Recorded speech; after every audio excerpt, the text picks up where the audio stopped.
So I was like, I'm not going to call them and wake them up. You know, that's kind of an asshole move. So I was like, you know what? Okay, we'll just go. So I get to to Napalm's place. You know, we go to sleep. I had taken a shower that day, obviously. I mean, this is just a weird, like, smelly thing. Like, I don't understand where this is all coming from. Anyway, so we go to sleep, and if I smelled so bad, Napalm slept in the same room as me. He slept on the couch. I slept on the chair in the front room. He even asked me, like, oh, can I keep the TV on? You know, because I usually go to sleep with the TV on. So, you know, we were in the same room. So in the morning, we wake up at, like, you know, maybe, 10 or 11, something like that. And he did, oh, we're about to go to Farmer's room right now, right? Because Farmer was having these big casuals. It was the most amazing thing. If you guys aren't going to go to, if you guys are going to go to any tournament, go to Evo. But, oh my God. Big casuals, and we had this offline clan war. So I was like, oh, you know, we're about to go to Farmer's room. All my shit's there. You know, I'll head over there. I'll take a shower, and then I'll change clothes because I didn't want to take a shower and then get back into my dirty clothes. So then, for some reason, we didn't end up leaving until like 4 p.m. from Napalm's place. Me and Rio played casuals for like literally 4 hours. You can ask him. And, you know, obviously by then, there was 30-40 people in that hotel room. Crazy, and I couldn't take a shower. But that night I stayed in Farmer's room again, and obviously, yeah, thank you, Mr. Molina. I take a shower daily, and I have new clothes daily.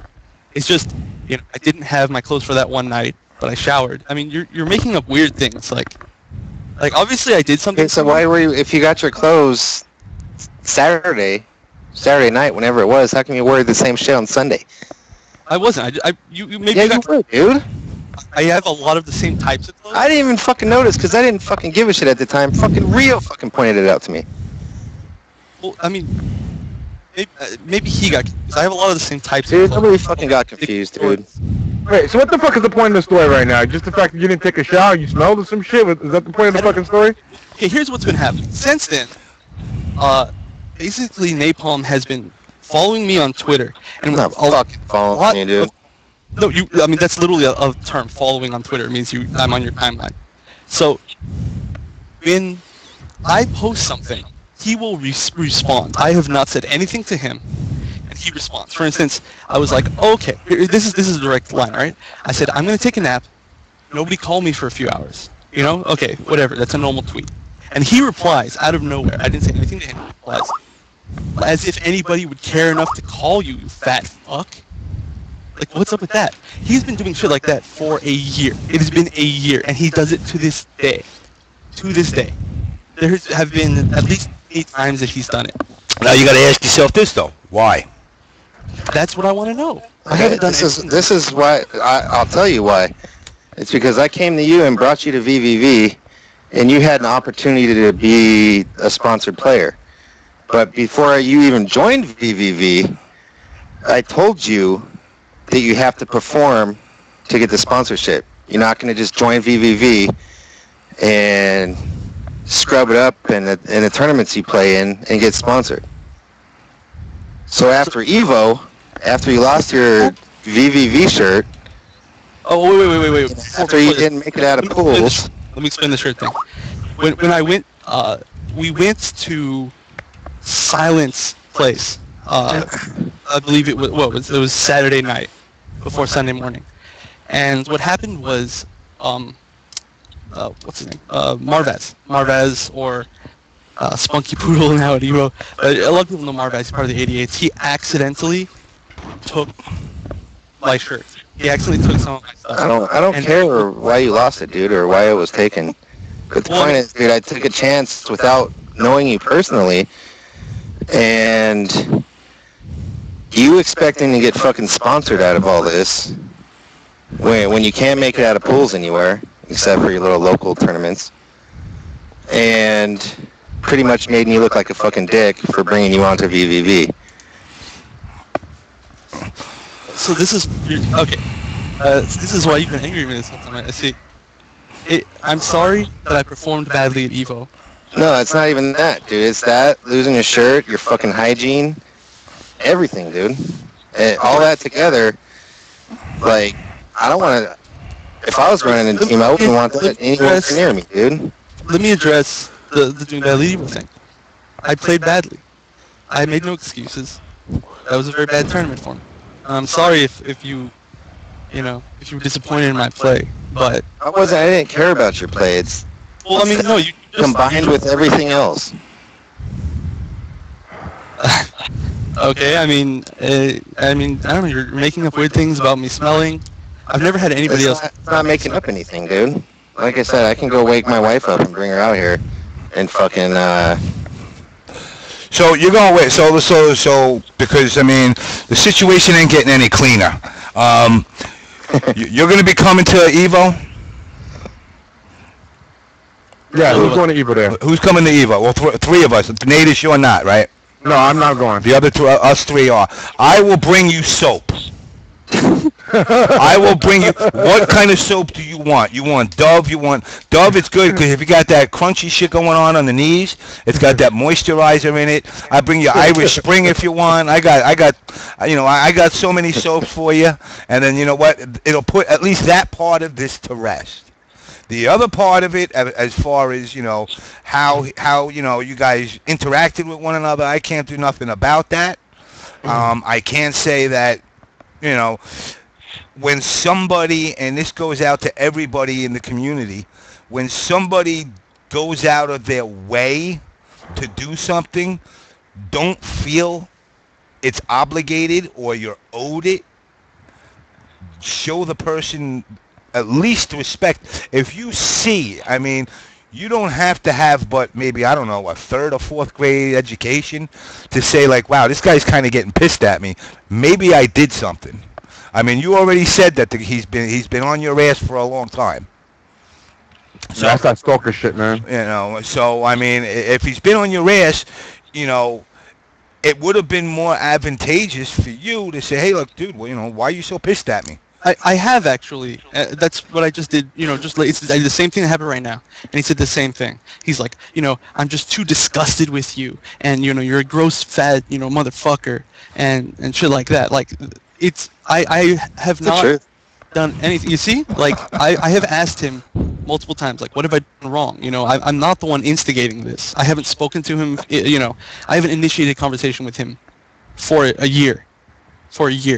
And he continues to do this. So this is a very like one-sided hatred thing, Like this isn't like two dudes who are beefing. This is I had we had something going on like a year ago, and I didn't instigate anything. And he's literally been stalking me on Twitter.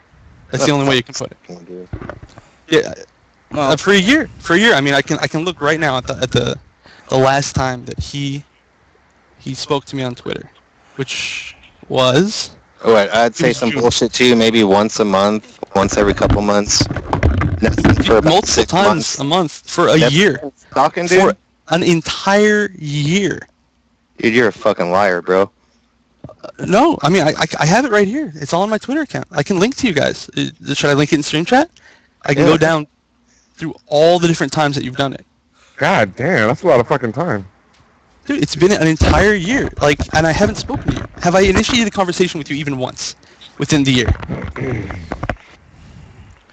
For an entire year, when I'd say shit like a month or 2 months apart, that's fucking an entire year? It's still an entire year, dude. It's really weird, frankly. Yeah, you gotta go look at his timeline, and he retweets everything I fucking say, so... I do. And see for yourself. Well, I mean, like, anyway, have a problem with you. But after Evo, I get together with Jerry, and I get together with Rio, and I get together with Crazy, and, we come to the conclusion that this guy's no good for VVV for various reasons. Well, I mean, I got it, not to interject in here. What's his name? Jared Sadunsky, or whatever his name is. Jerry. Oh, shit, did I just say that? Yeah, you did. His name either, so. Yeah, I mean, I have, as far as your standards of what a team is, I actually kind of commend that. It's like you want to have players on your team uphold a certain standard. Almost, I don't want to say military, but you want to, you want to be the Yankees. You want, you shave your fucking your mustache, your beard, and you cut your hair.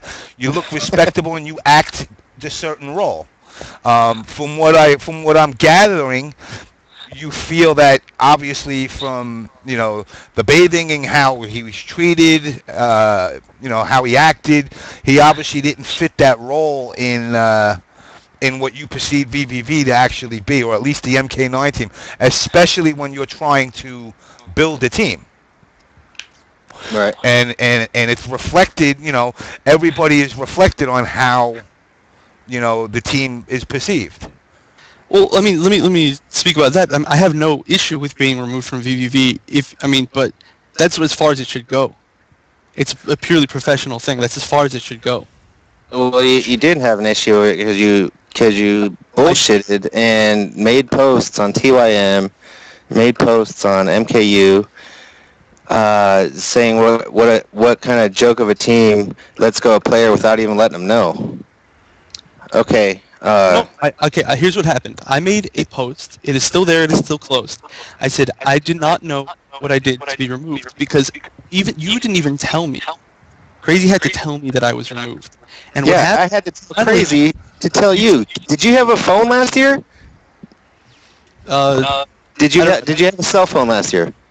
Let me think. Yes, I did. No, you didn't. I did. The number I had for you went through your fucking computer, dude. You didn't have a cell phone last year. You didn't have a cell phone last year all at EVO. You didn't have a cell phone after EVO. Maybe you're right. Maybe I got it after that. I don't know. But one way or another, I mean, you can contact me. There's a million ways to contact me. And I asked I tried to contact you. Well, I had to tell Crazy word for word exactly why you got let go from VVV so he could tell you. Because I was sick of fucking trying to find your ass. Well, he didn't fully tell me, and I asked you, and your answer was initially, "Oh, you're too negative," and I was like, I wanted to know what that meant, and you refused to answer, and you to speak to me after that. And so I created a post that said, "I want to know why I was removed from VVV." Why did you create a post on TYM or MKU to figure out why you got kicked out of VVV? Because I remember we had a PM with what's his name? The Lord Jared. Let me. You know what, guys? Because I got another person that's got to come on, and I don't know. It sounds like our audio's getting a little wacky. I don't know how it's sounding coming through. It sounds fine to me. It doesn't sound fine? I'm getting a little echo. You're getting an echo. I got one more guest I got to bring on. Obviously, you guys will be able to settle this once you meet again at EVO in a couple of days. No, I just want my. No, I just want my 2 bottle of Lysol money back. Anyway, I'll say this, okay? I have not initiated conversation with you for a year. So this is not on me to end. This is on you to end. I can't even hear the guy. You can't hear me? No. I can now. Okay. Like I said, I have not initiated conversation with you for an entire year. So it's not on me to end. It's on you to end. I'm telling you, this is a one-sided conflict. Okay, like I said, bring me my 2 bottles of Lysol money back. And don't fucking even look at my ass, dude. Just so the entire stream sees, this is what's going on. Okay, so anyway, with that said, Napalm, I will catch you at EVO. I will catch you also. I keep seeing freaking Ninja Cheese instead of Wonder Chef. I'll catch you at EVO. Hopefully, I don't smell you. All right. Oh, bring Irish Spring if you have to bring us so. Oh shit. Put up JamessMK as my sponsor.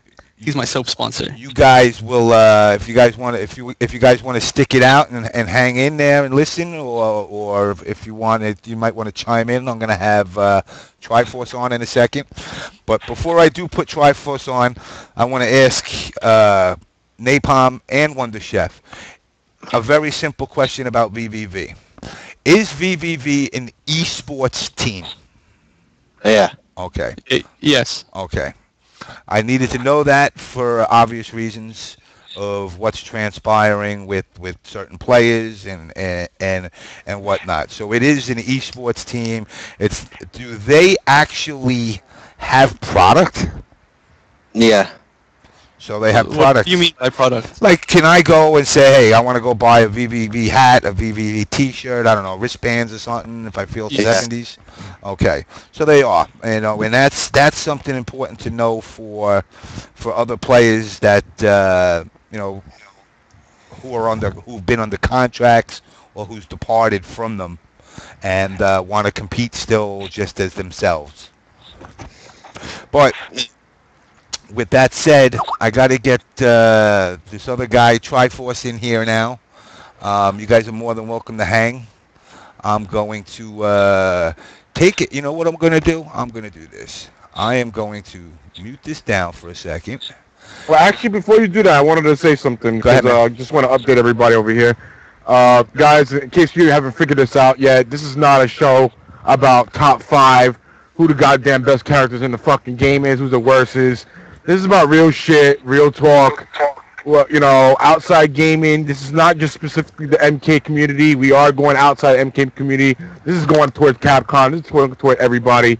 So just I see a lot of different things in the chat. We're not here to talk about who the fuck has got a goddamn one Evo either. So you guys got to get that out of your head. This is a different kind of show. This is not like how Wule show is and how Down Forecast is. We are taking a different approach to everything. And we are putting things on blast. We're letting people know what's going on and keeping everything real. So, I hope you guys are enjoying the show so far. This is our first episode, so we're making the best of it right now. And you guys seem to be enjoying it right now. But just like I said, this is strictly talking about real stuff, putting people on blast, getting information out. We're going outside the box, not inside the box of MK, all right? And now a word from our sponsor. For those dirty, disgusting moments where you're just stinking like ass, Irish Spring with Moisturizer Last. Irish Spring, the soap that makes you fresh. Yeah, you actually have it. Oh, he broke it out already, man. Oh my god, yo. Oh, Godlike. shit. Godlike. I've been defeated. He's already got it ready for you, bro. Hey, dude, he didn't even leave. He was like there the whole time. What the fuck? I don't You even had know what to say. that to you with something real fast? What was that? That's with you real quick? Hey, I told you I go to Costco, man. I stock up on that Irish Spring shit. All right, let me get a little intro for my man Triforce. Let's see what we got here. Let me bring you guys down.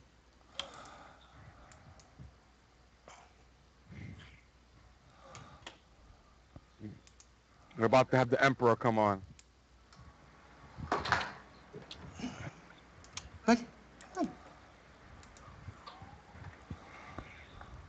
Oh yeah, guys, don't forget, follow us also on Twitter. We have a Twitter channel over here. Follow us at Fireworks. the On Blast Show on Twitter. I'll put the link out on the screen so people know about it. But follow us on there. Let people know this is going on. Hopefully, we won't be censored on Touch Your Mind anymore afterward. But we are appreciating the undivided support MK United has given us. They even front paged our stream and everything. So I am very appreciative to these guys, and I'm glad for the warm. James, you gave me the Star Wars song. This show is the best. This is the best stream I've been on in 3 years. I'm glad you're enjoying it, fucking Triforce, man. This stream is the best. If you don't get a sponsor, I'll blow up the whole gaming scene. I swear to God, if you don't get a sponsor. Welcome, Triforce. Oh man. The Emperor himself.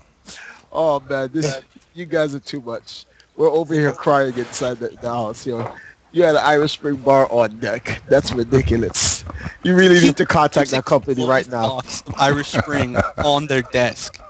Yo, who does that? I don't like. And why was it? It was the one I named too. Like of all the soaps I could have named. I got Dove too, man. He named the soaps he had on deck. Oh man, but Anyway, guys, for anybody here, I mean, he doesn't need an introduction. He's Isaiah Triforce. I prefer to call him Mr. Nintendo.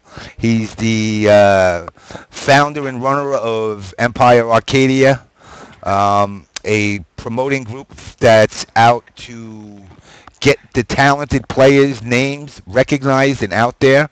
And he's going to tell you more about what he does and what he's looking to do with the community. The floor is yours, man. okay. Well, pretty much for those who are new to the whole Empire Arcadia thing, just to give a short and brief introduction about the organization. I'm not going to keep you long on this boring crap. Well, we're pretty much like James said, we're like a grassroots organization for development. The organization has an agenda, and what we do is we seek out talents that want to follow that agenda, which is pretty much the further development of the greater gaming community. That's all the elements of gaming, culture, community, and industry. We are not just into fighting games or classic games or shooter games or any particular genre of gaming. We are into all forms of video games. That's what Empire Arcadia is. We are not an esports team. We are not a sponsor, although we support those initiatives. So that sums up what EMP is about. Thank you for having me on the show, James, and hello, everybody. So pretty much speaking to James today, James told me about his first show and how he would like to have me as a guest on the show. So I'm honored to be on the show. And I like the fact, who's a gentleman that came on right before I came on and you wanted to address the stream about this particular show not being about Mortal Kombat? That's me, the co-host, DarKNaTaS. Oh, DarKNaTaS. Okay. I respect your show's agenda 100%. Nothing against the other streams. I'm not trying to diss any streams, but there are a lot of the same cookie-cutter standard streams that just talks about the frame data of their game, how many infinites, so who has an FADC, blah, blah, blah, the same crap, the same top players, the same trash over and over again. None of that content is comprehensive. It's recycled garbage over and over again. And it boggles my mind how many drones, because that's what they are, drones, will come on the show to watch and talk about the same nonsense every day of every week. I'm exaggerating that, but you get the point. I like the fact that you guys' agenda is to talk about all of gaming, the people, the context behind the content in gaming, which are the people, because that's far more interesting. People have personalities and everyone is different. So your show will never be the same. And that's why your show is godlike coming out of the box. So thank you, man. Thank you guys on that. But yeah, so I was talking to James about some stuff. I was gonna leave this last, but I might as well just start out with it first, just to put you guys onto some stuff here. So we listen to this. So you know how, you know, in the Capcom fighting game community, because that's where Empire's bad reputation comes from, because you have the Capcom fans in the SRK community always clowning EMP. And the reality is they hate EMP because EMP was the most dominant force in competitive fighting games for 10 years straight, because, you know, we had Justin, Yipes, Sanford, Ricky, and Andre, Dominion, and all these guys all on one team. So everyone hated that. And but it's funny how what we were then and what we're trying to do now, as you guys already know, that, you know, I'm starting this thing called the Phoenix Dynasty, which it simply means the rebirth of the dynasty, hence the Phoenix reference. And we're focusing on a different game. Not to say that we never focused on Mortal Kombat, because believe it or not, we've always focused on all the old school classic games, but we never had a player in Mortal Kombat. A lot of people did not know this, that we were seeking Rio since last year. We've been trying to get Rio in EMP since last year. That was Tom Brady's job, but Unfortunately, at the time, BBB stepped up. They stepped their game up and they got to Rio before we did.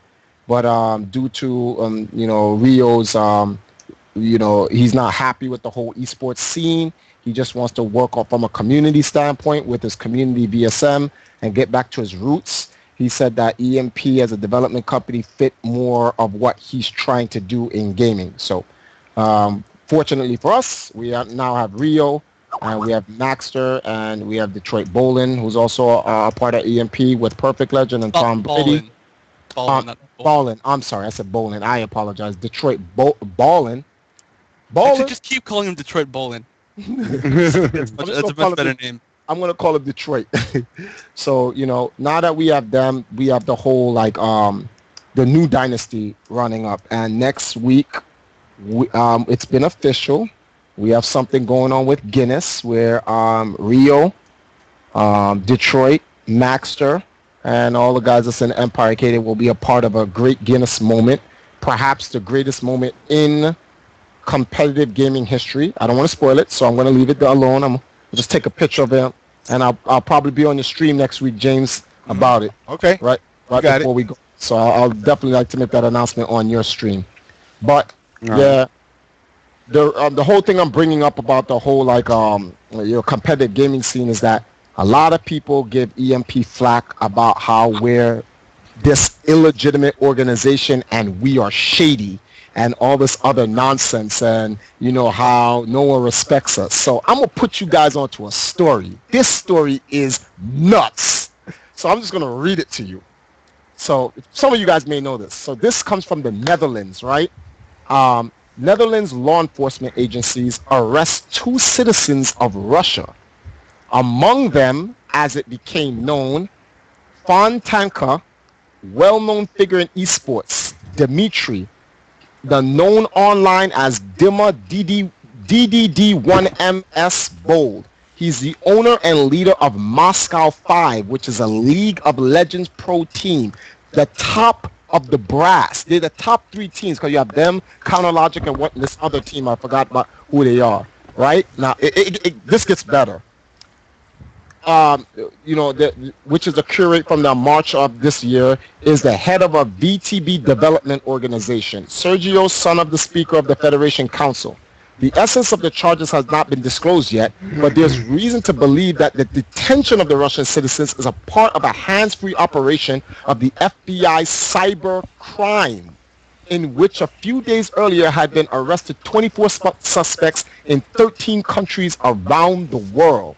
Now, 2 years, 4 continents, and $205 million. Million. Yes, now it's going to get interesting because you're like, what the is Triforce talking about? According to the American Intelligence Service, yes, the CIA was involved in this. The operation lasted for 2 years on 4 continents to identify cyber hawks, steal personal information and web users and monies from the accounts of credit and debit cards. The FBI has created a phishing site, Carter Profit, which has attracted experienced carders, which are the cyber hackers, guys want to steal people's cards and use their stuff. All information shared on the forums and crooks in their own ways, carefully studied by the agents. By bringing the 2 years of comprehensive data on how cyber criminals are and preparing the evidence, the FBI, in conjunction with the special services of other countries, attacked. In one day, 24 people were arrested, 11 suspects, 2 of them minors, and were arrested in the U.S., 6 people in the U.K., 2 in Bosnia, 1 in Bulgaria, Norway, and Germany. A little later, 1 more person was arrested in Italy and in Japan. The 4 suspects, who are also charged, left at liberty pending trial. During the operation was prevented theft of $205 million, over 411,000 credit cards. Damn. In summary. And this is esport people? Yes, this is esports people. This is you mean little old me who, was accused of being an extortionist is just a small little fish in a big ass pond, huh? Yes. Now hold on. There's more to it. Yes, I'm reading it. I'm actually reading from an article, guys. So this is not me talking about that. I'm just reading what's on this article. I'll even put, when I'm done, I'll put the link in so you guys can read it yourself. It says, in a press release distributed by the FBI, no mention of the Russia or Russian citizens, and judging from the names of those arrested, among them probably not coming from the former Soviet Union, in an interview. However, FBI spokesman mentioned that in the criminal business was involved in hotel company Widman Worldwide, through which leaked bank cards, numbers by emails addressed registered in Russia. However, as it became known, Fontanka, from relatives of Drink Manor, the prosecution believes that the Russians detained in Amsterdam is also involved in a bigger crime and arrested them as a part of the operation. Other relatives do not give comments referring to the instructions received from their lawyers. So more of this is going to be cracked open. So I'm just showing it. I'm just showing you the type of money that's in esports, and around it, the crimes, the white collar criminals, and the Illuminatis, and the whole network. This is bigger than what we think. This is why everyone's like, no, we got to support the community. Like, you people do not understand. These people are making millions and millions of dollars off of us low-level gamers at the bottom. I just thought I'd share that all. I mean, like I said, we gotta, if you look at the scope of the whole picture, yeah, I've gotten a lot of slack where I've gotten my hate mail. Everybody telling me I'm jealous because of people's success, and I like I said, I got a job, I got money, I got all the shit I need. Winning tournaments is irrelevant to me. Would it be nice? I'd be lying to say I don't wanna. I mean, I don't go to a tournament to lose, but my whole point to even going to the tournaments and with VSM is to make sure that these guys don't get taken advantage of like I did in the 90s, where kids like Fatality making the millions of dollars. That is a rarity. Nobody is going to do that. I mean, I've done, I don't know, about maybe 15 strategy guides for Brady games, and I made maybe $60,000. I got raked over the coals and got promised cash up front. I was young. I said, shit, money, money, money. They never mentioned to me, oh, yeah, by the way, you got to pay tax on it. I didn't know. I was young. The gaming industry, working in the gaming industry, I learned from the CEOs of Acclaim Entertainment how fucked up that these people really are. And, I've made some shitty ass games over the years, and it wasn't because of me. It was because of the mentality of the upper echelon of the company saying, we don't even care if the game's playable. As long as the investors invest in our money, in our stocks, we make money. On the business side of games, there's sell in and sell through. Sell in is where the company made their money. If I sell GameStop 100,000 copies of a game, that's it. I got paid. Now, whether they sell 100,000 copies of that game to kids on the street is irrelevant to me. I already made my money. Yeah. But the money that the money that floats around and the abuse that has taken place over the years has not changed. And it's not going to change. I mean, it's not going to change. You see companies like MLG, and I'm not bashing MLG, but you see the money they're throwing out. Mm-hmm. The money that they're throwing out and the turnout to a tournament, does it make sense? In any business sense, you say to yourself, you're giving out $30,000 in money, but 50 people at $50 a head showed up, so you made $2,500. Well, here's my take on that whole situation. Now that I'm a little bit calmed down from the other thing. Well, it's the long-term investment. You got to look at what goal is MLG trying to accomplish. That warrants the amount of money that they're putting out, because that's a part of the investment to attract the demographic or the numbers that they're trying to get. When you look at if you followed MLG and you look at some of the articles that Forbes has written about them, MLG in terms of views and turnouts have escalated dramatically, almost tenfold. They're having the best viewers, the more they're having the most viewers, the more video on demand, and the more attendance. Now, yes, from the fighting game standpoint, they're suffering, but League of Legends and StarCraft is really bringing in those numbers. They're adding fighting games to it, which is helping them. Now, you say to yourself, well, why are they going after fighting games? Won't they? Well, isn't StarCraft and League of Legends good enough? Well, let Triforce try to paint a picture for you guys so you guys can see.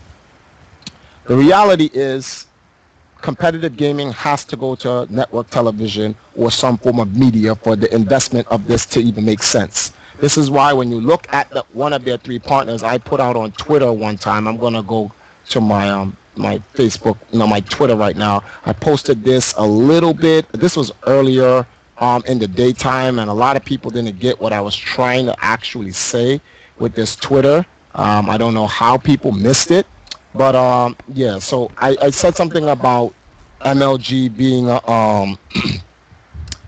wait, let me see here. 11 hours. I mentioned something about MLG being an all-star team, right? I read that. Yep. Okay, so anybody who read that, I'm not going to necessarily look for it because I don't think I can find it right now. But I read something about, here it is. MLG all-star team is ridiculous. At small forward, you have Sony. At power forward, you have CBS. At center, you have Warner Brothers. At point guard, you have Twitch TV. And at shooting guard, you have Dr. Pepper. Now, the metaphor to that is simply this. In that lineup, they have 3 huge media companies, Warner Brothers, CBS, and Twitch. That is the big screen, that is network television, and that is the internet. And it boggles me how no one can put 2 and 2 together and what they're trying to do. So you have to look at the long-term investments. So MLG is looking to get their games on, shown to as many people as possible through any form of media as possible. This shouldn't have been any surprise to anyone because they tried to do it with ESPN when they had Halo, right? So now, when they get a chance to do that, you have to ask yourself a question. Well, can StarCraft or League of Legends go on network television? The answer is no. No one is going to be able to digest StarCraft. No one is going to be able to digest League of Legends other than the demographic that plays and follow the games. And in comparison to the viewers in the world, it is not much. It just really isn't. So, you have Warner Brothers on deck, which Warner Brothers has a studio, which is called NetherRealms, and NetherRealms is working on a game which is based on intellectual property that everyone in the world knows, which is Injustice. Yes. Superman, Batman, Flash, Wonder Woman, everyone in the world knows this. And when you look at their game is like a cinematic fighter. That is digestible on TV. That will bring in viewers. Whether you like video games or not, if anyone hasn't noticed, comic books are dragging in the most views. Whether it's on TV, whether it's on the internet, whether it's on the big silver screen. Look at the blockbusters this year. You have Spider-Man, you have Batman. Last year you had Green Lantern, you had the Avengers this year. They're making a new Hulk movie. They have a whole bunch of new, another Avengers that's coming out. And then you have a DC movie. They're making another Superman, and they probably may make the JLA. And obviously they can't put an MK9 with all the blood, gut, and gore on mainstream. Exactly. So MK9 is finished after this year. MK9 is just a 15-minute commercial for them. Yeah. So when you look at this, right now these games have to play their roles. The game's roles are to prepare a platform in which they want to bring in the fighting game community for next year when the investors are expecting the turnover. So the money that's being poured out now, that's the investment. They know they're going to lose on this. That's not the issue. So the issue is get that stage ready by next year, which it's going to be ready by next year. Oh, yeah. So once Injustice drop, anyone who's not getting, if people think Street Fighter is big, you lost your mind. When Injustice drops, that will be the god amongst fighters. Literally, the title is called Gods Amongst Us. Here's another little twist to your story here. Yeah. Think about it this way. Now, MK players who've basically been getting crapped on for years over the block button, well, guess what Injustice doesn't have? A block button. Which that's a direct message to say, hey, Capcom players, come check the game out. It ain't the same as Mortal Kombat. Yes, and guess what? In the fighting game community, from the SRK standpoint, all the top players said they support MLG. Yes, everyone get ready. This is bigger than Nino Brown. This is big business. This is the American way. So, it's funny because a lot of people think I'm crazy. And it's like it's not crazy. These guys are geniuses.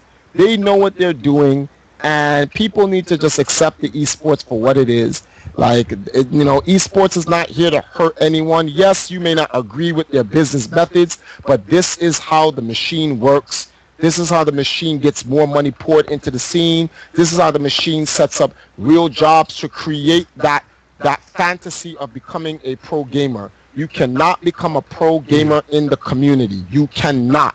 I'm sorry, you cannot. Like James said, you're spending $600. How much money is people spending to go to Evo? A couple of $700. Now, 1,500 people are in Street Fighter. Only 8 of those 1,500 people are going to be paid enough money to make a profit or go even. So that means 1,492 people are going in the red. Yep. I'm going in the red. I'm going in the red, but you know what? I'm gonna get hammered, so I'll be in the blue. The sad part is there are 3,500 people going to Evolution, right? There's 6 games times 8, so right there, 3,400 plus people know they're going in the red, but they're going anyway, and they're going for the experience. Esports is trying to set it up where it's like an actual sport, where teams, you have people who never. What's the worst team in the NBA for 2012? I don't even know. I don't follow basketball. Yeah, neither do I. I would say, I don't know. Let's say the Bucks. All right, the Bucks, right? We're gonna go with the Bucks. The Raptors, apparently. The Bucks are the Raptors or the Charlotte. So Bobcats, Charlottes, Raptors, and the Bucks. We put them all in the basket. Their bench player gets $250,000 for losing 82 games. Yep. The bench player, the losing team, gets $250,000 a year for losing 82 games. That's good money. Esports, and there's like 15 people on the team. That means every person on that team will be able to provide for their family, win or lose. Esports is trying to get competitive gaming to that level. I'm sorry, but I don't want to be in a scene where only the top 8 gets paid. Well, actually, no, it's just recently the fighting game community started doing this top 8 payout. I don't want to be in a scene where the top 3 is only getting paid. That's crazy. That is crazy. It is just madness that the top 3 are getting paid. Hundreds and thousands of gamers are showing up to tournaments, and top 3 is getting paid. And now in 2012, after fighting games started back in the 90s, in 2012, so it's almost 2 decades later, 8 people are not getting paid. Listen, man, listen. This shit is crazy. I don't know about you guys, but this shit is crazy. You better support MLG. You better support these esports leagues and these teams. You got to. You don't have a choice. You don't have to like the people behind it, but you got to respect what they're trying to do. You got to respect it. I am a perfect example. Obviously, we all know my little history and run-ins with MLG.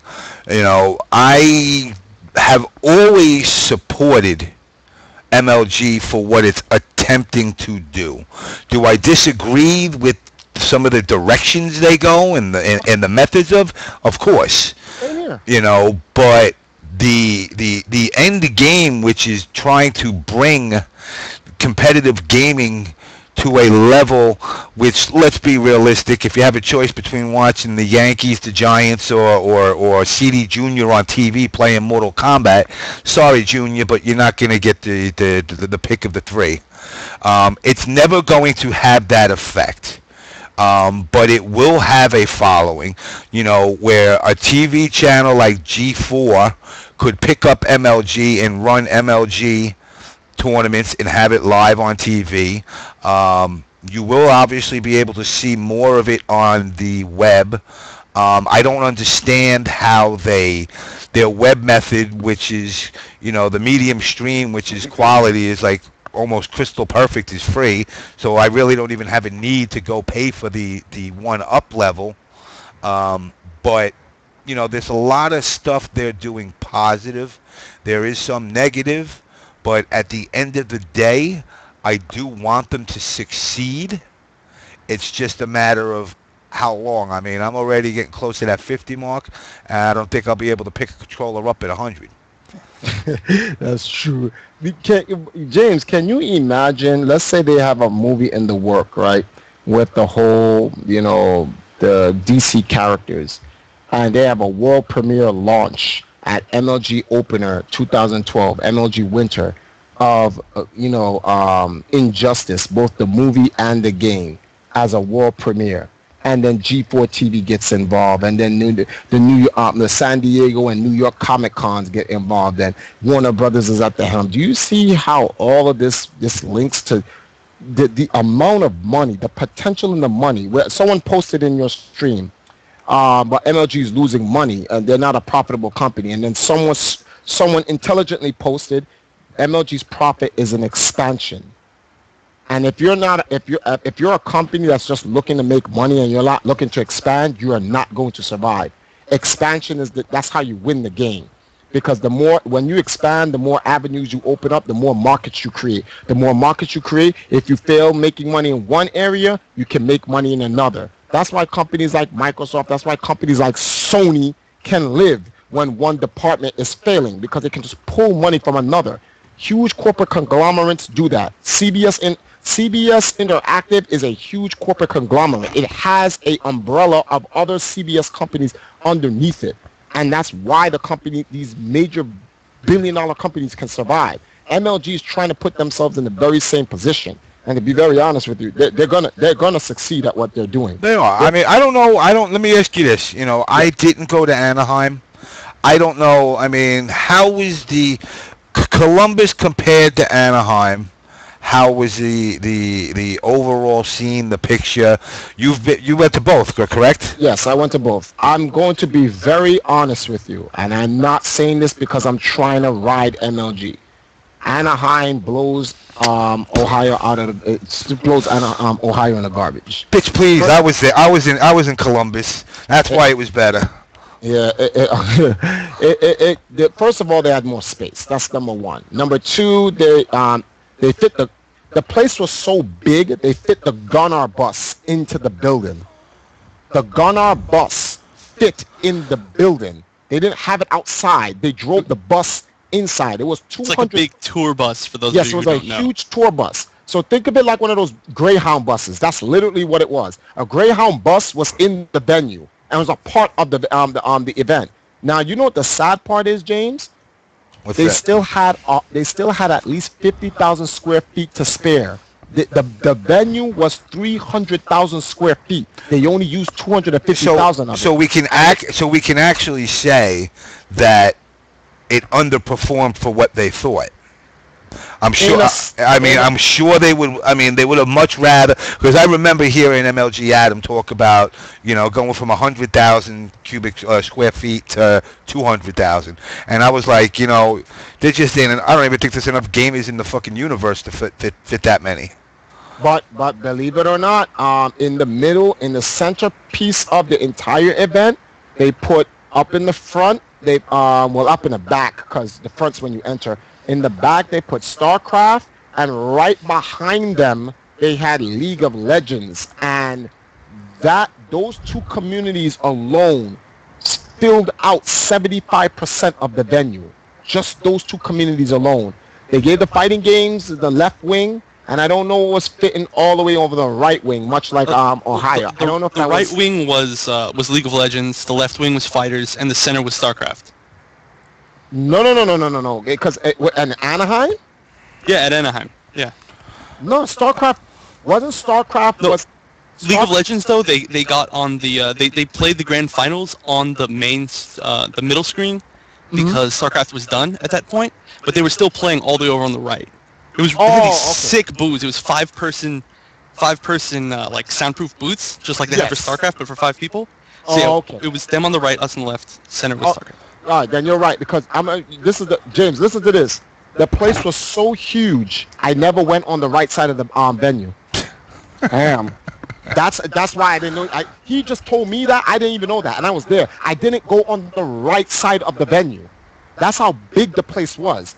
And I was in the back right because you have to exit from there. So I saw the Sony Experience booth and the Dr. Pepper. But in the upper right, I didn't even go up into the upper right. So I didn't even know they was playing the StarCraft Grand Finals or the StarCraft section over there. That's how large that place was. It was ridiculous. It was ridiculous. And like I said, I'm not trying to like ride on MLG and like I'm a big fanboy. I'm just telling you how it is. That's just what it is. It was ridiculous. Like I know Evo is gonna be big, but nah. I've been to majors all across the U.S. and for lots of different types of things, not just video games. I've been to giant conventions. I've never seen an event as giant as Anaheim was. How many setups did they have for Heart of the Swarm? Right when you walked in with all those computers, there had to have been over 100. Yeah, I don't know what was that. All right, you guys keep talking. I got to step away for 2 secs. Okay. All right. That was the preview for the new StarCraft expansion, and they set up. That must have been. Oh, that's what that was. Yeah, I thought that was League of Legends. No, the one right when you walk in, right in the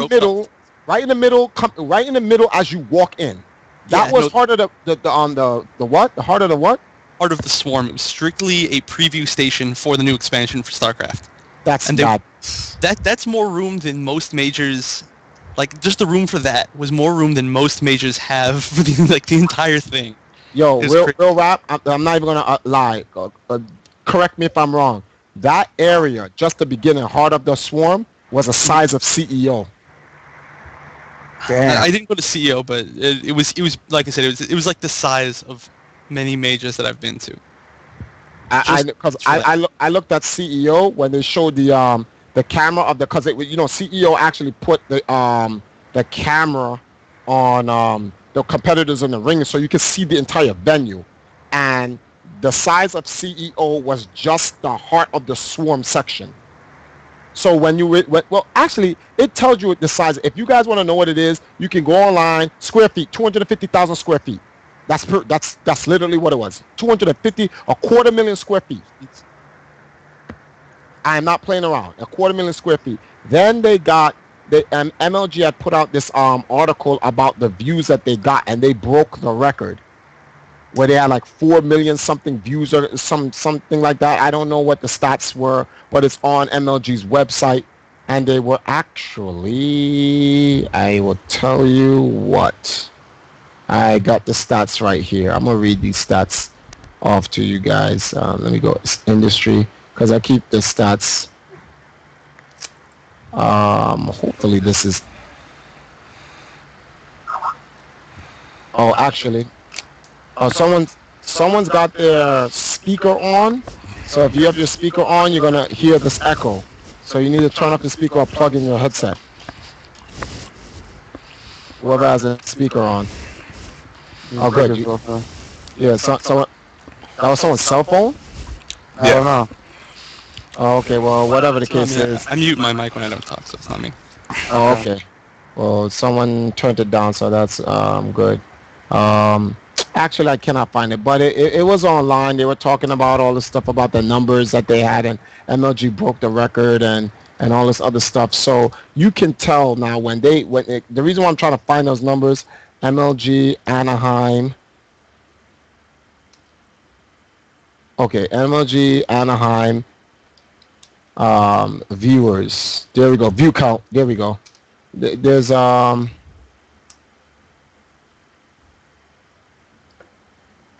I'm trying to find this because I want to read this off to you. I'm going to show you what these guys are actually looking for.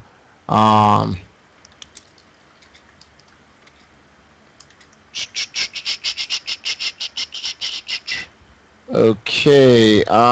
Okay. Here. I think this is it. All right. There it is. MLG Anaheim attracts more than 35 million streams and 20,000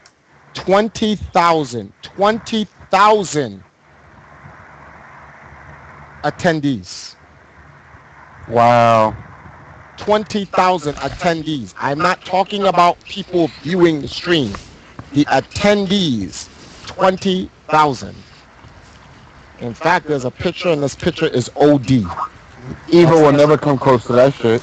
Nah, that's why when everyone's talking about, yo, Evo's gonna be big, I'm like, what are y'all talking about? Like, y'all don't know what y'all talking about. Shut up. Evo's what? Max maybe what? 4,000, 5,000? 3,500. They already said it, and they said a possible additional 1,000 based on the spectators for Sunday. So it's going to hit 4,000, close to 5,000. That's what they're looking at. Those are your numbers. All right. But it's, can you imagine 20,000 people at $35? That's just your spectators. When you show your investor that, and you're the leading statistic in a growing market such as competitive gaming, do you really believe your investors are not going to up the ante on the investment? Do you see why? MLG Anaheim broke previous record of live streaming. Oh, so they have the original record. Oh shit! Oh man, that's ridiculous. They had the original record. It's crazy, man. But like, people, this is where I feel that the fighting game community needs to just, like the Mortal Kombat community, everyone needs to put all of this little bickering under the bridge, like it's water under the bridge. These guys you had on your stream earlier, I call them the exiles. Those guys who've been banned, those guys are the exiles. These people need to be brought back to the city of Muhammad or Allah, or whatever you want to call this shit. In the Mortal Kombat community, everyone needs to just come together, form powerful networks and brands, and just start integrating themselves into the esports and competitive gaming, so that these corporations can hire you, pay you real money to do the work you love to do, so that it can expand, and then people can now become real professional gamers. Because they're like Arturo's an actual professional gamer, not because he wins at tournaments, it's because he's providing a stream for an esports league such as MLG, thus i.e. making money from professional gaming. He's making a living from professional gaming. That is what it means to be a professional gamer. A competitive gamer is just somebody that goes to video game tournaments, competes, and can place top well. So 98% of the scene is just competitive gamers. 2% are professional gamers, and 0.5% is the true successful professional gamers, i.e. fatality. But that's another story altogether. But yeah. Now, wait, Triforce, let me touch on something here, because you mentioned about CEO. Mm-hmm. I remember you speaking something about that you were gonna announce something about CEO, about something they did underhanded. You want to expose CEO.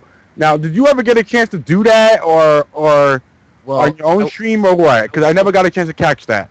I was supposed to do that yesterday, but I came from my mother's memorial. Unfortunately, I could not do that. Okay. And since this show is called On Blast, Let her rip. we are going to put this on blast. Get ready, ladies and gentlemen. All right. Okay, so we're going to start from the beginning. So there's this guy called Calvin Theobald. Young gentleman, he created this little thing. He went to Chinatown. He met Justin Wong. Some other guy called Ian. I don't know if you guys know about a movie called I Got Next. He was making a documentary. At the time when Justin was in the Empire, I told Justin that EMP as a brand needs to stop giving away its market share for free. We keep doing that. Something a lot of people don't know, Justin, when he went to Evo in 2004 and Daigo did that parry video, Justin had to sign a waiver waiving his rights to that video. That video was prostituted, pimped out at the highest level, and Justin received no revenue from it. In fact, the only person that gained from that video is Daigo and the people that own that video, in which used it to make their competitive gaming brand eat on something to revere over and for more people to go to, i.e. the Evo experience. They even branded it. It's called Evo Experience. Like, that's crazy. Like, Justin Wong is in it. It's called the Evo Experience, and Justin gets no revenue from that? Madness. You know how many views that got on YouTube? 1 million. I wonder who's using that to promote their competitive gaming brand. But, hey, that's just me. So I told Justin in 2009, Justin, we got to stop doing that. Anybody who wants to do anyone who wants to put you in front of a camera and they give you a piece of paper and they say, hey, listen, I need you to waive your rights, you tell them no. You must speak to Triforce first. So Justin well, it wasn't accidentally. He forgot what I said and signed his rights off to I Got Next, right? And then when he called me, I was like, Justin, what are you doing? Come on, don't do that, Jay. And then he was like, yo, my fault. But there's this other guy that recorded me in Chinatown, and his name is Calvin Theobald, and he wanted me to sign a piece of paper. I told him that he has to talk to you. So Calvin came over to my store, which is in the movie. You see him interviewing me in the store, and I had to explain to him the whole thing regarding the whole Empire Arcadia and what's it about. So I asked him a very simple question. What are you doing recording Justin Wong? He said, well, I walked into Chinatown, I saw this guy get on his knees and bow down to Justin Wong and call him his god. So I want to do a documentary about Justin Wong and how he beats up people in Chinatown. Is this King of Chinatown? Yeah, no, this is the King of Chinatown, but this is what the King of Chinatown was going to be. Okay. It had nothing to do with Evo. It had nothing to do with the GameStop National Tournament. It had nothing to do with Empire Arcadia. It was about Justin being the king of the arcade called Chinatown. That was it. Who Justin beats up on in a local scene. So I explained to him, your film is going to fail badly because no one, and I please do not take this the wrong way, Justin. I'm just trying to keep it real here. No one wants to see a fob go into a dirty, smelly, stinking, disgusting, rancid, decadent arcade like Chinatown, beating up on juvenile kids cutting school and playing video games for the rest of their life. No one is going to watch that.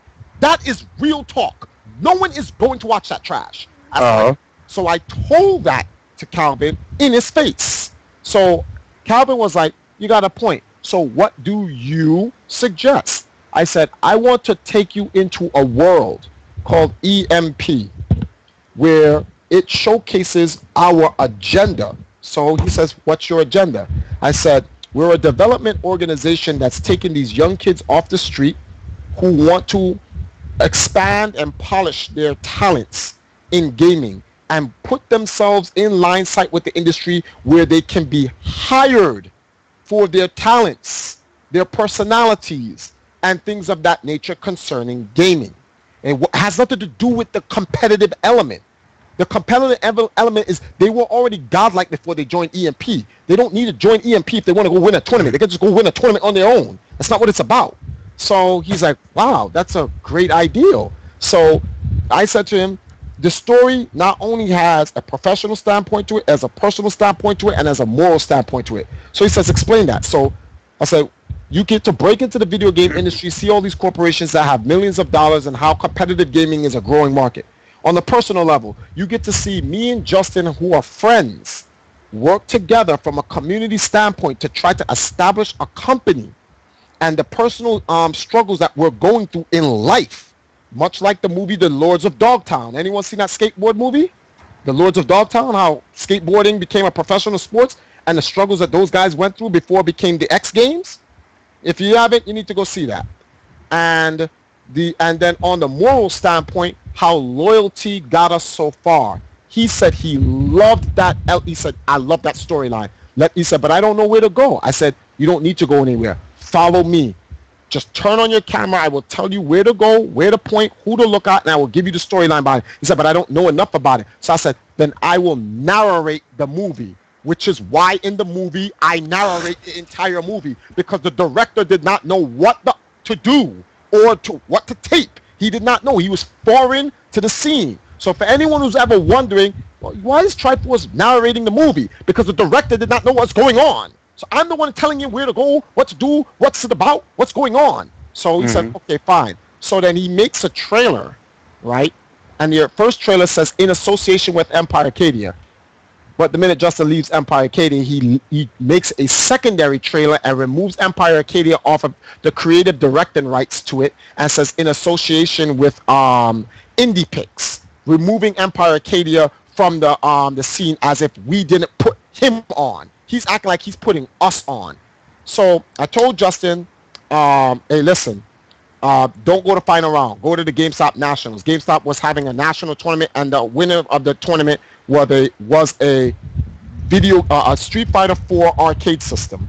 That was the whole purpose of it. Justin was like, but you can win like $2,000 at final round. I don't want a stupid arcade machine. I said, Justin, it's not about the money or the arcade machine. It's about the exposure you get from GameStop. See, this is what a lot of, and James will tell you about this. This is the problem with gamers. They can only see the buttons on their joystick. They cannot see past it. They can't see the business. They can't see the potential on how to evolve as a professional gamer. All they can see is what tournament I need to go to, what button sequence I need to press. This is why I came up with that concept, the concept button monkeys. And so I told Justin, listen, do not be a button monkey. Go to the GameStop tournament. There is more potential for you to grow in the GameStop tournament because of their name brand than final round. Nothing against you, Larry, but your community tournament versus GameStop, which is a corporation.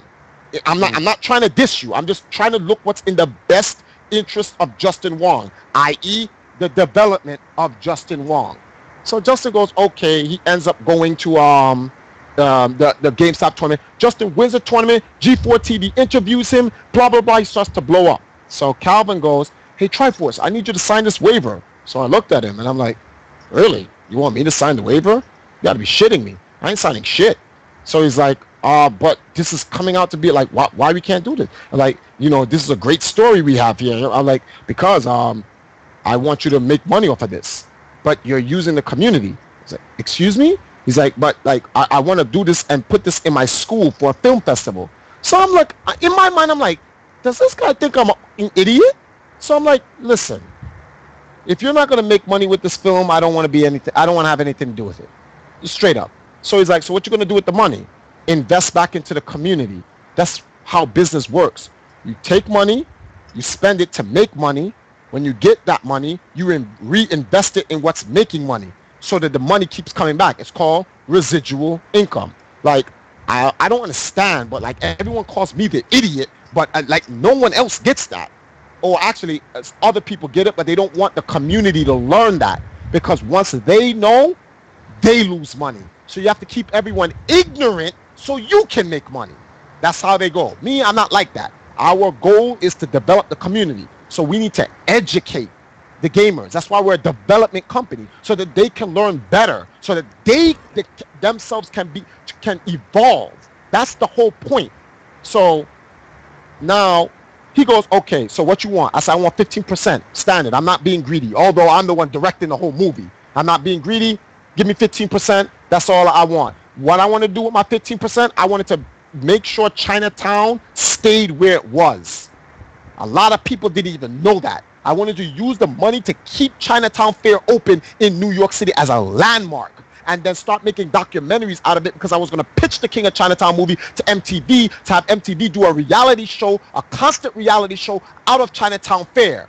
But Triforce is evil, and he only cares about himself, and he's wicked, and he's shady, and blah, blah, blah. So it's whatever. I was like, all right, whatever, I don't care. So then after that, he then said, after Justin won the whole nationals, he wanted to go on to record Justin for the stupid invitational for the international tournament. I said, that is not necessary.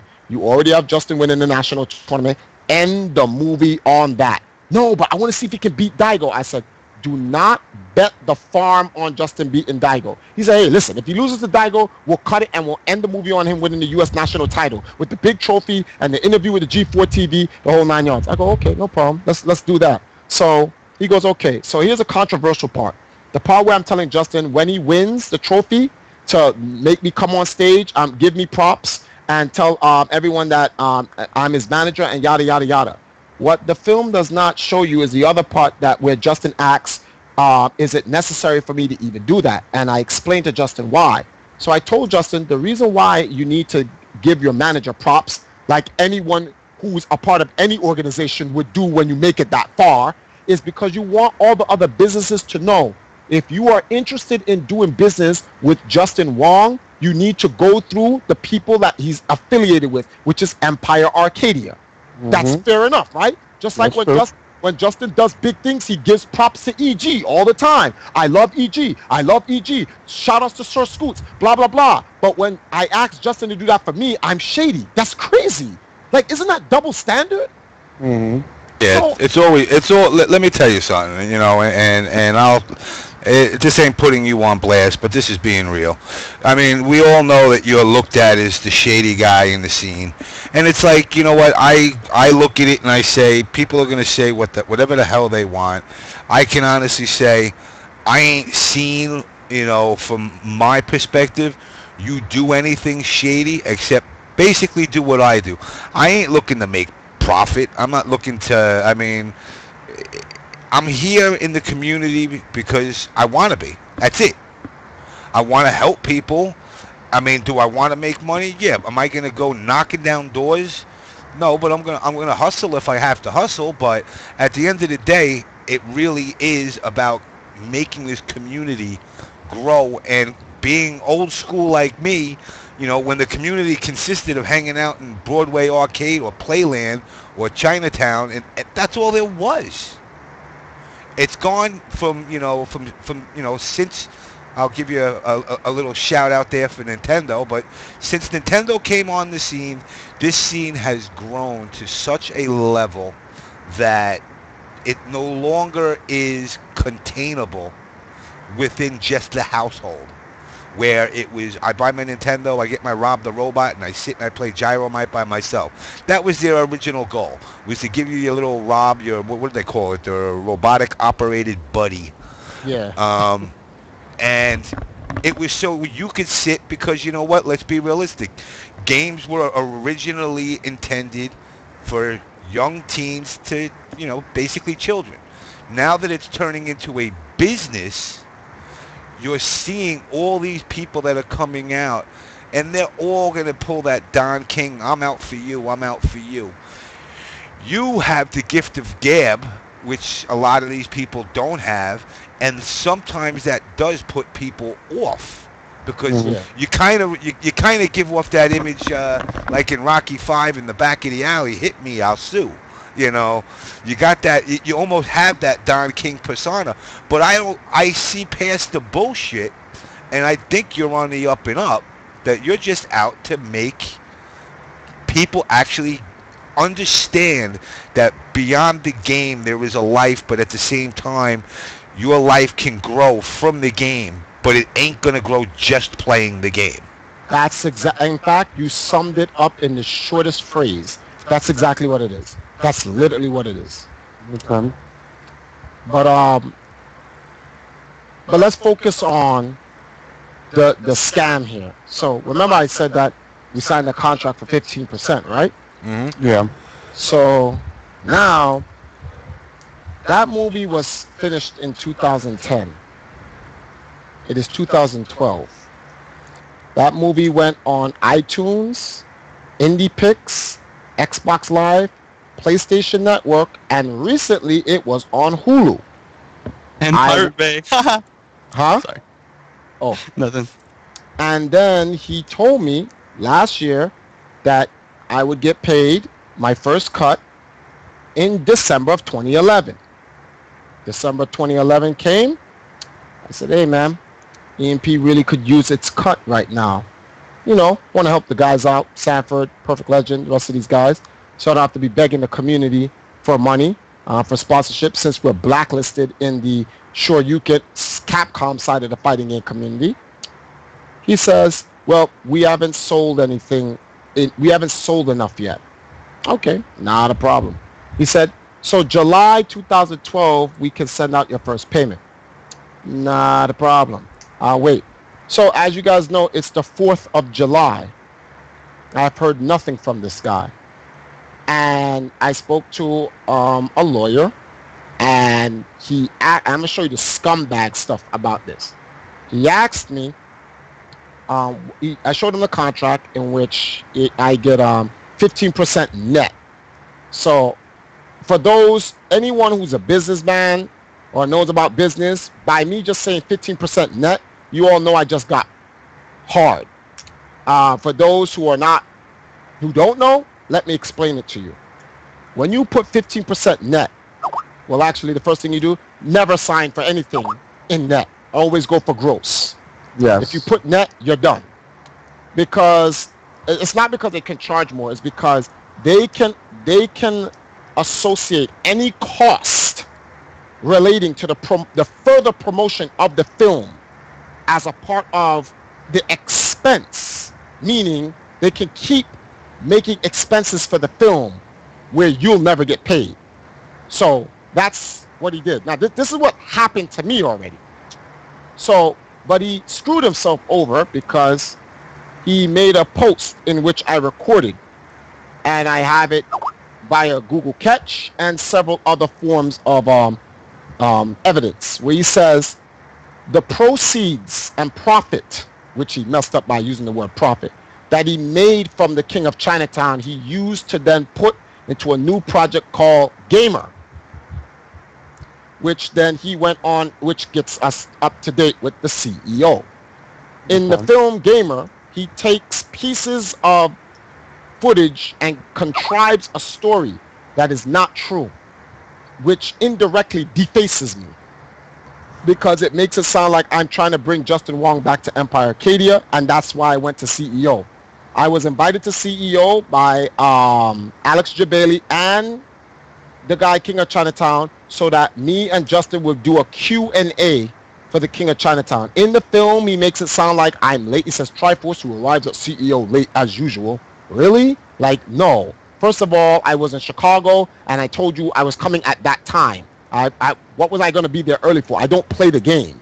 I don't play those video games. So I'm the boss of Empire Arcadia. I'm never late. I'm always on time. So as far as I'm concerned, I don't know why he did that, but he did it. I told him I'm just going to come to CEO as is. He's like, no, I need you to put on your Triforce and get up and blah, blah, blah. So here I am coming to this tournament, right, where I'm supposed to just be there for a film, but now I have to put on this. Well, I didn't have to, but I agreed with him to put on my Triforce getup and whatnot. And I go there, and he just depicts me like a complete and total, jackass. And I really didn't appreciate that. So you spend the profit and the proceeds on making another film to deface me, because none of the people in your film have any real content or any comprehensive personalities for anyone to even want to watch your crappy trash piece of crap, whatever you want to call that trailer. That's what offends me. You spent my money on making fun of me because you have nothing else to do. Oh, and mind you, this guy went and got married, bought his wife a beautiful, beautiful wedding dress, $1,000 ring, marriage in a nice, beautiful garden, blah, blah, blah, blah, blah. So this is where he took my percentage of the King of Chinatown money. So we're going to bring him on charges. I'm going to sue him for my money. And I'm not playing games. It's either we sue him or we're going to destroy him, period. They're like, if I don't get the money, it's whatever. I don't care. But I'm going to destroy him. So I told this to Time Magazine. When Time Magazine found out what Empire Arcadia was, they said, well, they was like, I tell you what, we love what Empire Arcadia is trying to do for the community and gaming, and we think you're a great personality, you're very intelligent, you're very informative, Triforce. We want to do a documentary about Empire Arcadia and the truth behind it. So Time Magazine is doing this documentary called Discover Arcadia, and they're going to put it out, and I'm going to use that documentary, and it's backed by Time, so it's going to crush that piece of shit documentary he has, and his little garbage little whatever he has on the side, and he can go himself. Real talk. I don't want his little money from his little whatever he made from the fighting game community. And it just makes me mad because they are going out of their way. I'm talking about way out of their way to destroy me and make me like I'm a bad guy, like I'm Moscow 5 stealing $205 million. So there you have it. The King of Chinatown is officially on blast, and he can go eat it. Dick, I'll say it for you. I'll say it for you. You know what? We'll be like the electric company. You start the sentence, I'll finish it. All right. So, and pretty much, the King of Chinatown is officially on blast, and you can go eat her. Dick. Thank you. You should make a cantaloupe about that, James, and we can start crapping on it. I just don't understand, man. Like, that film was supposed to put Justin on such a whole nother level, and he just wanted Justin to beat Daigo so bad he ruined the entire film. He could have just ended the film on Justin winning the U.S. national title and sold that to the mainstream demographic. Mainstream people would have saw how competitive gaming really is. A beautiful ending story. Justin wins the championship, and people from the outside now want to come into the inside and inflate the scene and make it bigger and put more money in it. No, Justin got to beat Daigo. Justin got to beat Daigo. Justin got to beat. So then Justin gets bodied by Daigo. Now how he looks like an idiot. See, it's funny because the way you say that, you know, I think I was telling you at one time, you know, I had done a book, I believe it was Mace the Dark Ages. Oh, word! I got that game. Yeah? Yeah. I was doing the Mace the Dark Ages book, and before that, what had happened is Viacom approached me. And this is going back, I mean, pre-CD day, because it was VHS. And they told me they wanted me to host this show, like a game show. Which, you know, kind of like that, you know, I forgot what that show was on, Nick Arcade or whatever the hell it was. You know, something like that. So I was like, cool. So I sit with these guys. I do, you know, they ask me my opinions, my layout. There. Never got nothing in writing. They took me to Midtown, fed me some freaking burritos. Said, yeah, man, tomorrow we're going to set the contracts. We're going to get this going. You're going to get paid. And I turn around. I go home that night. They call me back up and say, we got no money for the budget. It ain't going to happen. So I didn't think nothing of it. I was like, all right, you know, shit happens. So now I'm working on Mace the Dark Ages, and my publisher comes up to me and says, we got this VHS DVD, VHS tape that Viacom wants to put out, and they want to know if you can advertise it in the back of your book. And I'm like, okay. Now right away a red flag went up, and I'm like, Viacom, and they mentioned this guy, Sarabisi or some shit at Viacom, another one that could suck my dick. Well, what he did is he's the guy who took all the shit I was saying, and he made himself the host of the show. And he put the tape out. And then I turn around and I'm looking, and they give me a copy of the tape, and I'm going, you got to be fucking shitting me. It's word for word verbatim everything I said to do. So I obviously told my publisher, ain't no way it's going in my book. I don't give a shit. You can put it in your Final Fantasy books or something. See if freaking Square's cool with that, because I'm not. And basically it's the same shit. It just goes to show you how quick people will shit on you to make a buck, and they will fuck you without a doubt. And at the end of the day, you know, it comes down to this community looking out for each other also. Drop the fucking bullshit hate. You know, I've sat with Junior, I've sat with Rio, I've given advice, you know, on certain things. I'm not fucking the elder god, you know. I mean, trust me, I've made my share of fucking mistakes. You are. Yeah, well, I've made my share of mistakes in life. Hopefully I've learned from them.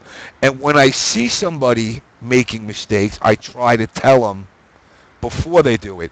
Now, granted, look, some mistakes in life you're going to make on your own. I can't stop. I can't tell everybody don't smoke weed. They're going to smoke weed if they want to smoke weed. But, you know, there's certain mistakes that an eraser can't erase, that if I can stop people from making those mistakes that I've made, then pretty much I'm going to put myself out there. And people perceive it like you were the bad guy.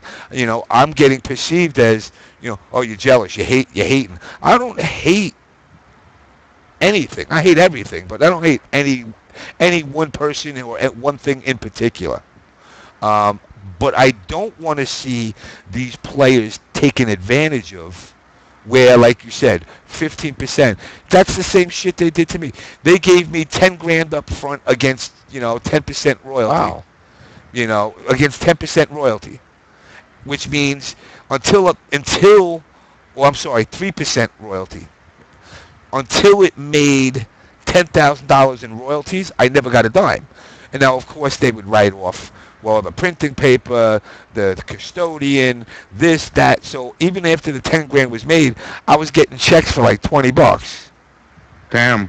And at the time, I thought I was, I'm Mr. Gamer, I'm the shit, I'm respected, I'm doing book signings in malls, actually getting people to freaking come, and when it came time to getting paid, part of my attitude was, I'm not really about getting paid, but reality is, it wasn't, but it also wasn't about getting fucked. They made money. I mean, the Mortal Kombat 2 book I did with GamePro sold 375,000 copies. But see, hold on, James. See, this is the thing. All right, if you were between the ages of 19 and 12, I can understand the whole. I'm not trying to just get paid off of this. There is nothing wrong with getting paid. We live in a capitalistic society. You need to get paid or you are going to die. Exactly. That's just the way it is. So never apologize or feel sorry. I am here in competitive gaming to get paid. I want to get paid. I have rent. I would like to eat. I have clothes that I want to wash. I'd like to buy a bar of Irish soap and wash my ass. In order to do that, I need money. So I need to get paid. I'm not doing this for free. Get out of here. Don't get me wrong. I'm not saying I don't love doing this. I love doing this, but I want to get paid. Everyone should get paid, especially when they're doing something that's constructive, that's productive, that is positive, to the scene, period. Spooky should get paid for what he's doing. You should get paid for this show. You are providing a service right now. Right now, it is 2:32 a.m. in the morning. 59 people are being informed, educated, and entertained on your stream right now. If you can bring in more numbers where you can advertise and get company brand logos exposed to these the viewers on your stream, you should be paid. That's why Twitch TV has a partnership, because if people are bringing them viewers on their stream, they're willing to pay. It is business. That's like saying you want to go to and work a job, a 9 to 5, and you don't want to get paid for it because you love cleaning toilets. No, you want to get paid. That's just what it is. Oh, word. Yeah, put you on blast. Yeah, that's for sure. But so never feel sorry about that. But I wanna. You mind if I could go? Can I go to this last topic? Go ahead, man. All right. So we already spoke to pretty much my entire time being on your show is talking about the slimy, greasy scumbags of the scene and the type of things people do to screw you over, right? Yep. So let me tell you how EMP gets screwed over again. Oh shit. All right. So somebody got something buzzing in the background. That's James. Your mic is a little too close to you. No, it's not. Maybe it's me. I don't think. Yeah, it's you. I got mine. I was muted. It is. It's you. All right, it's my fan. All right, let me mute this. All right, there you go. All right. So now, all right. Two and a half months ago, James knows about this. There's a huge event in the Caribbean islands because James got peoples out in the Caribbean islands and whatnot. Trinidadians, man, coming to represent. Actually, James, one of them hit me up today. Well, let me see if I can find it. No, I'm not logged to that Facebook. Some guy hit me up today. He's like, "Hey, man, huge fan. JamessMK told me about you." I'm like, random, and he's like, "I hope you guys can come down for the event." So there's this big event in the Caribbean islands, and I don't want to point out any names, but entities told the Caribbean islands that DMG and Cross Counter was the most powerful gaming brand, competitive fighting game brand in America. I didn't say DMG and Cross Counter said that. I said people told the event coordinator this. So they worked something out of this sort, and they looking at the chat, man. And they found a way to sponsor the two teams to come down there. Long story short, I accidentally ran into the event organizer on Twitter because he made a tweet. I thought it was something that had to do with me. It didn't.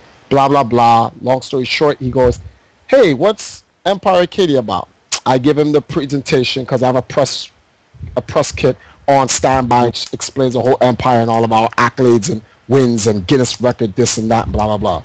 So he says, based on the information I gave him, we are clearly, in terms of brand and accomplishments, we are better than Cross Counter and DMG. And he does not know why he was lied to, because if he had a choice, they would have brought Empire Arcadia instead. Then on top of it, he says, and it would make sense because Empire Arcadia is primarily African American. To be honest with you, we're actually really mixed. To be honest with you, that's why you only got one white guy in the back of your shirt, and that's Tom Brady. Yeah. No. He didn't even see a white child until he was 16 years old. I don't know if you heard that. Yeah. I heard that stream that day. So he's blacker than anybody in Empire. Yeah, actually, he's more. Yes, he's very black. Because Tom Brady's the only guy he's the only guy in the Empire that can get away with the word, the N word, more than we do. And no one looks at Tom Brady in any funny way. He just says it and we just go, yeah, well, whatever. Like no, him and L.I. Joe, they can say those words and get away with it like it's nothing. So back to the story. So they said they would love us to come down there because they want a team to represent the Caribbean island. Being that I'm Jamaican, Sanford has Jamaican background, Q has Jamaican background, KZ has Caribbean background, and Perfect Legend, his father's on the Caribbean side. So we put together this 5-man team, whatnot. So this guy goes, I'm going to find you a sponsor that's going to cover your airline fares to get the 5-man team down there. So you can do this 3v3, v3 Caribbean Battle Royal. So it's supposed to be EMP versus DMG versus Cross Counter. No problem. We in there. The event coordinator did a solid. He said, I'm going to get you guys a presidential suite. We can fit 9 people, although only 6 of us is going. So, it comes with its own rooms and everything. The Caribbean islands is going to treat us like with royalty since we represent them. Blah, blah, blah. All we have to do is find our way on there. So I'm like, no problem. We talked to this private investor. He goes, don't worry. This will be easy to get you some sponsors because they're going to get the sponsorship from Caribbean companies. So obviously, we have Caribbean roots. Caribbean companies want us to represent them. Not a problem. Shouldn't be a problem. But it's $3,500. So last week, I come back from my mother's funeral. This guy tells me, hey, Triforce, man, I'm sorry. I sent out 120 proposals, and not a single sponsor took it. James, Jimmy, do you think that's even possible to send out 120 proposals, and not a single person says yes? Now, law of averages says for every 99 no's, we'll get a yes. Did he just speak? Am I the only one who couldn't hear him? No, actually I had it muted. There you go. Actually, Natus has a freaking AC thing going on there. Law of averages basically says for every 100, you should at least get one yes. Okay, so he's over 120, and thus it's like that's crazy how he couldn't get one. So I'm like, all right, so now what? So I told him, listen, I said, I told you from jump, Empire Arcadia does not have the money to send this team down there. I have too much stuff's going on. I have to prepare for evolution for those members in Empire Arcadia that's going, and so forth and so forth. So with that going on, we're not going to have the money. So I asked him, do you have anything that you can put towards and we can start a fundraiser? He says, I'll get back to you. I have not heard this guy since. He just ditched me. So now, EMP now is left carrying its own luggage again. And it makes me so angry because we have great talent in this organization. We do so much for the community. We do so much for the industry. We do so much for the culture of gaming. And I just don't understand, why do they keep just doing this to us? that now we're doing a fundraiser.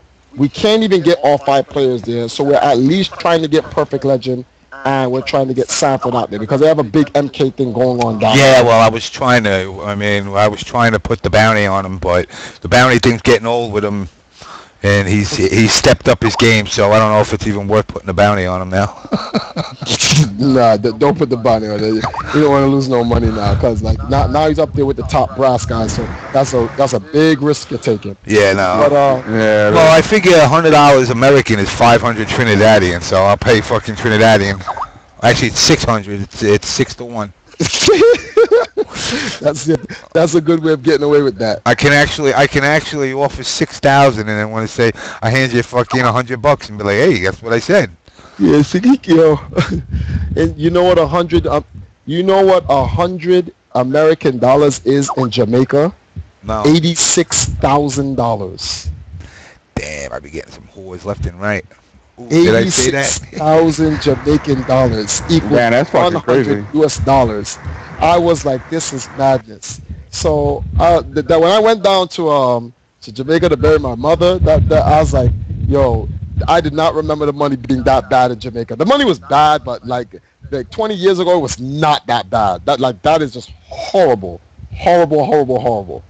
So in any event, so pretty much this is what I need your help with, if you don't mind, because now I have to come to the community.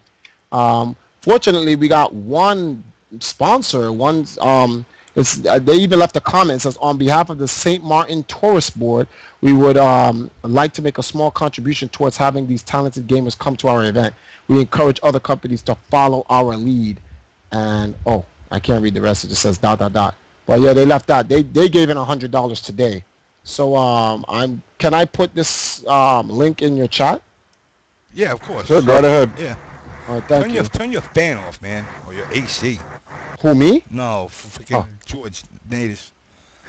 I'm like laying in bed watching. All right, now you shouldn't hear it anymore. Much better. All right, so for everybody who's watching in the stream right now, there goes a chat. EMP is looking for donations. Every bit counts. Once again, I'm trying to do yet another fundraiser so we can get EMP out there. We like to go out in the Caribbean islands and represent EMP out there. So if you guys can help, thank you. If you cannot donate, at least spread the link via Twitter and Facebook. Please, we'd appreciate your help. Yeah, post it up. I'll retweet it out as soon as you put it out there. Okay. I put it in the chat. Oh, you mean on Twitter? Yeah, on Twitter. Retweet it. I'll retweet you when you tweet it out. Oh, okay. All right. So I'll just I'll retweet this right now. Let me see. So I think I retweeted it earlier. Did I? Oh, okay. Yeah, I did. So I'm gonna have to change how I retweet it. Help EMP and get out to sing. Who are your 3 for the tournament, by the way, for the Caribbean tournament? I'm gonna step away for 1 sec. I gotta take a leak. All right. Repeat that question. Who are your 3 that you're bringing to that you would ideally be taking?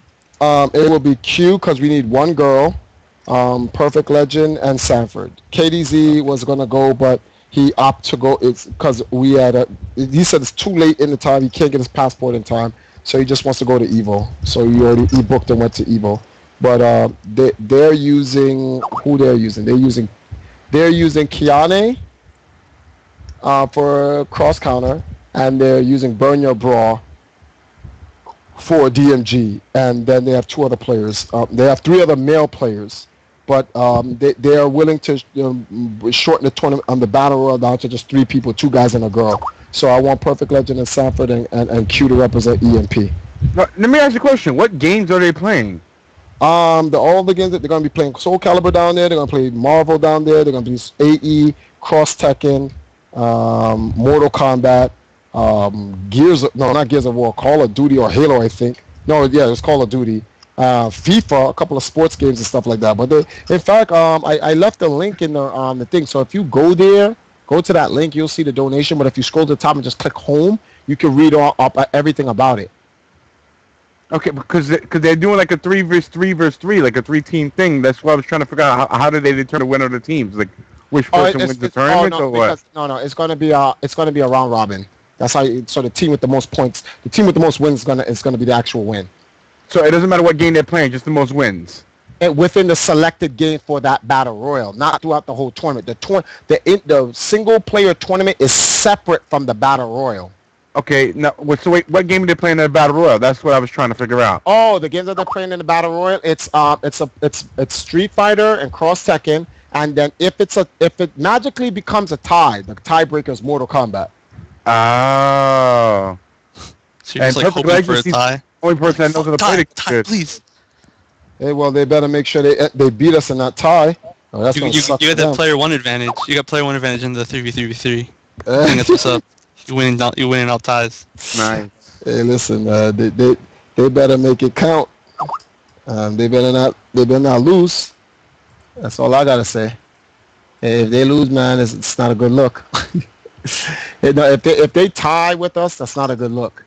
So hopefully they make it happen. But either way, we just want to be able to go there and compete. I just put out the tweet, guys. So all right, if you can retweet it, I see it. Any contributions will help towards us. And then let me see now. What was the last thing on? Oh yeah. So the last topic I wanted to talk about was pretty much the host that you had on the show earlier and the problems of the Mortal Kombat community. We need to start selling EMP shirts. Someone has their speaker on. Who's got a speaker on? I'll talk about evil predictions. I think Japan's going to spank us. That's my evil prediction. Although we stepped our game up. So hopefully we can get in the top 8. Hopefully America can prove me wrong. But Japan's not hurt. Japan's not doing nothing to us in any American game. That's all I got to tell you. So they can stay over there in Street Fighter, because if they come over to Mortal Kombat, they will get their heads punted off. They will be acid spitted on. They will be cut in half. All types of debauchery will happen. Well, you got to remember, the Capcom games are worried about Japan, but the MK players are worried about the UK right now. So, that's fair enough. UK, you know what's so funny about the UK? The UK is solid all around in all of the games. Mm-hmm. No matter what the games are, whether it may be a 3D game in Soul Calibur, Tekken, or Virtual Fighter, or a 2D Capcom game in Street Fighter or Marvel, or American game like Mortal Kombat. So you got to respect the UK. The UK's in there. People don't even know that the UK fighting game scene, headed by no other than Ryan Hart, is in the Guinness Book of World Records. They put the UK in the Guinness Book. Just thought y'all should know that if y'all did not know. So UK, you got something to be very happy and proud of.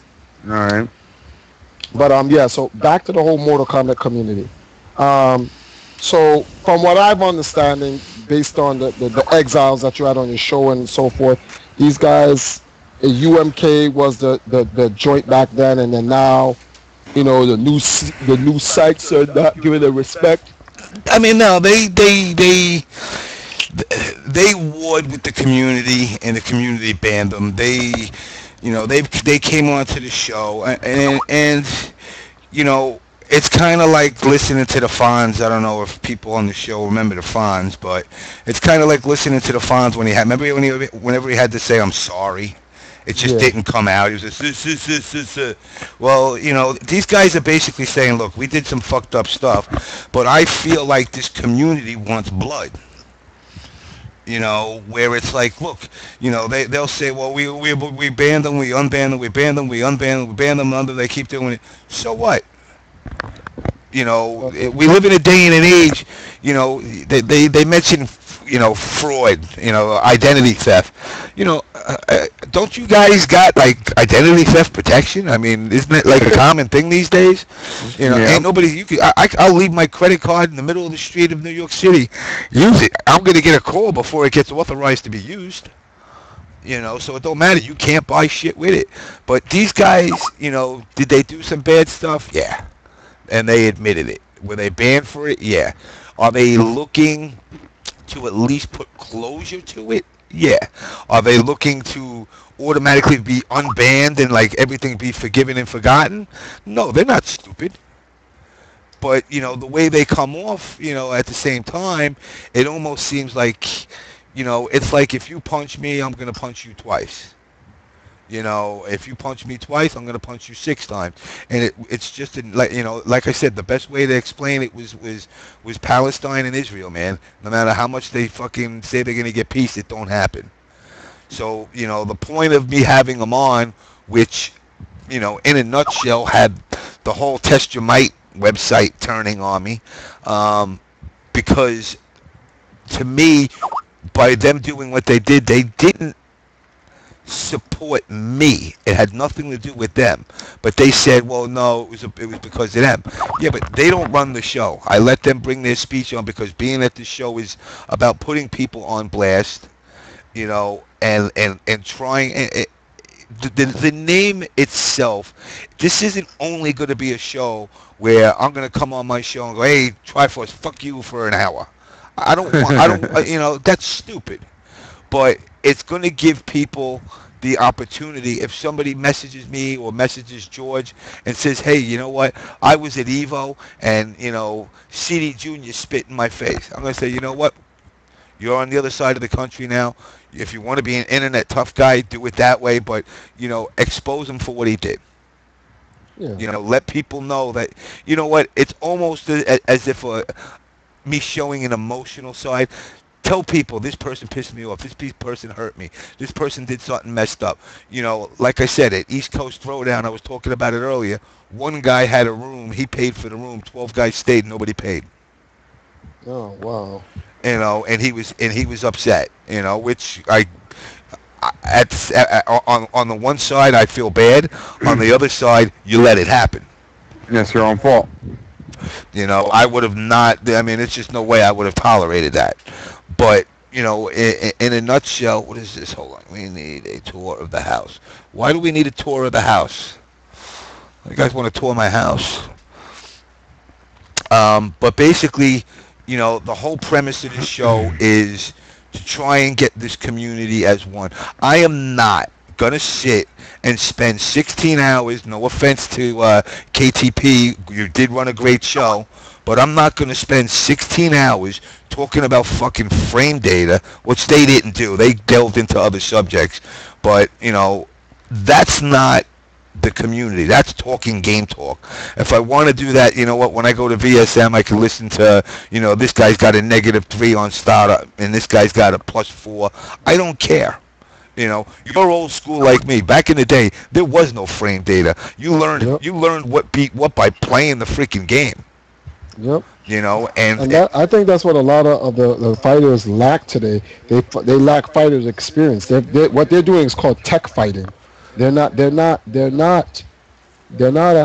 using their senses in terms of fighting. Like say, okay, listen, my gut feeling, my inner feeling says he's gonna jump at this particular time, or he's gonna do this, blah blah blah. They're like, okay, if he jumps, I have this amount of frames that I can react to this based on this amount of frames, and if he puts me in this frame trap, these are my options. They're all they're doing is calculating. They're actually not fighting. No, you're being programmed. Where that's why, like I tell everybody that's an OG, we were better gamers than the new generation. And now, granted that I will say this, 65 buttons on a controller does make it more complicated. But I want to see a guy, I'll use your buddy Billy Mitchell. I want to see a guy, any one of these MK guys, Street Fighter guys, do the 256, 257 boards in Pac-Man. You don't even have to. You don't even have to get all the power. All the fruits and just all the. Just do all 255. Yeah, they're not doing. I want to see. And this, you got to come check out this place, Yestercades in Jersey, down in Brick, Jersey. I just want to see a guy last more than 5 minutes in Defender. That has multiple buttons. You got to. It has about 9 buttons on it. I just want to see you be able to do that. And be able to move the shit with a control, saving little pods, doing the whole thing. It's just, we came in a different era where gaming actually took reflexes. Now, I'm not trying to say, like when I see somebody like CD Jr. or Rio, or even now PL again. You know, when these guys play, they make these characters look like music. But at the same time, they're rarities. The average player can't juggle a guy, for 20 minutes. They don't have the reflexes, they don't have the knowledge, whatever it is. They don't have the time to put in the practice. In our day, I spent, I don't know, there's 24 hours in a day. I probably spend 12 hours, especially in the summer, 12 hours to 16 hours a day in the arcade. I'd spend $4 in that whole time. I would go, my first thing was I'd go play Asteroids until I'd lined up all the guys across the screen. I would stay on that for like, I don't know, my normal average was about 6 hours. Finish that, and then I would go to play something like Tempest. I want to see some of these cats play Tempest. These are games where, even if you learn the game, you're still going to be like, yo, there's just too much crazy shit going on. Get to level 99 in Robotron and give me a call. Nah, that's not happening. That's not. They're not Abner Ashman. That's not happening. That is not happening. Oh, just to let you know, the world record holder for Robotron lives in New York too. Does he? Yeah, wow. He also has a Miss Pac-Man world record. It says Jamaican guy called Abner Ashman. Why does his name sound familiar? You know him. He's a black guy with a New York fitted. Although he's your age, wears a New York fitted hat. He used to play in the arcades too. It wouldn't surprise me if you I definitely. Abner's not, between that and Louima, and I know he ain't Louima, but that's not a name. That's not a name I forget. But yeah, I mean, it's the I just want, the whole point of this show is to hopefully bring people together by getting out the anger. I mean, I'm not one that goes around expressing myself too much, but I'm always angry apparently, so I figured what better way to get my blood pressure down than basically spend 2-3 hours a week cursing people out and letting other people do the same thing. And that's good stress. It's a good stress mechanism. The music thing, which I don't know if you got in for the with Kfrog. Actually, earlier. I like the music. I don't know why everyone was getting all like yeah about it. There's some people that it's taste. Next week I'm gonna have. It's like I said, it's not a rock and roll thing. Next week I got a DJ coming on who does a lot of mixing. It's gonna be DQ Beats is gonna be on. He's gonna be having something sampled, and I'm gonna give him a Q&A. So, I mean, every week it's going to be somebody in the fighting game community. I want to see other people's talents, all right? Everybody can't like I said, everybody can't play MK forever. So, people got to actually turn around and realize that you're not going to be a professional gamer. I don't care if you're the best fucking hammer in the world. If you want to send me a video of you hammering nails into the wall, so be it. I'll put it on here. I don't care. But just so people can understand that, enjoy the game, but make sure you enjoy life too. I spent, like I said, back in the days, even with MK1 and 2, I spent 16 hours a day playing those fucking games, and I became that cocky, arrogant, pompous fuck that used to walk into the arcade, playing guys with one hand. Like I said, your boy Kung Lao that used to come into Playland. What's his name? Oh, Dawson, Devon. Devon, he used to be. He would call me. Well, he would beat me. We didn't have cell phones back then. He would beat me and I'm going over to Playland. You want to meet up? Yo, I want to hold on. I want to ask. Now that you bring up his name, okay, you stream guys. How many of you guys know who Dawson is? Devon Cooper. And I'm not talking about the Street Fighter character. I'm talking about the Playland arcade legend, Dawson. I just want to see. I want to see if anyone in is OG outside of just you and me. I think it's just us, man. Some guy says, I don't know Devon Cooper. Oh, you'd have to answer that. Oh, well, no one knows him. Oh, well. I wish, well, actually, I have a picture, but I can't put it on the, actually, can I put it on the stream? I'm in a chat with you, right?